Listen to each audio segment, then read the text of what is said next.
Padayon ang pangila sa kapulisan kung si kinsa nagpaluyo sa pagpangila sa mga turista dito sa lungsod sa Santa Fe, Bantayan Island. Samtang giklaro sa Piero 7 nga isolated ang nahitabo kay sa kinatibukan 9.59 ang pag-ubos sa insidente sa krimen panahon sa Semana Santa. Ano yung report? Gikumpirma ni Police Lieutenant Colonel Gerard A. Spilari ang tigpamaba sa Piero 7 Regional Director nga dunay pipila ka grupo sa mga domestic tourist nga didangop sa Santa Fe Police Station. Kinihuman na biktima sa online scamming atol sa Semana Santa. Gamit ang fictitious account sa social media, gihaylo sa mga scammer ang mga turista nga magpabook og hotel bugti sa bayad via e-wallet. Apan, dihang naabot na sila sa hotel sa lungsod, dito na sila masayod nga na-scam na dahil sila.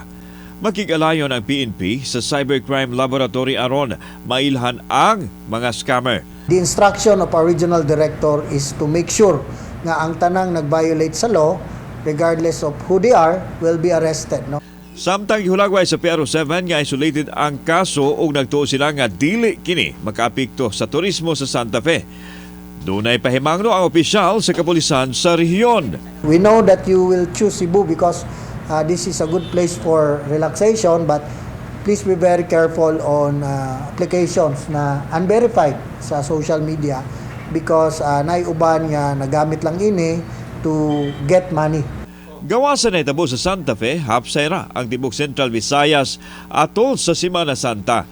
Gani ni ubos og 9.59% ang crime occurrence sa rehiyon atol sa Lenten season.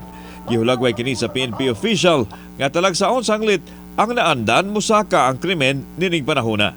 Security preparations that we have made paid the way, no, na kuan siya, naghimo siya og result nga nindot, no. In fact, if you can see, the regional director was really on the ground, was closely supervising our personnel. Kauban si Clover Lumayag, ako si Alan Domingo. Balitang Bisdak.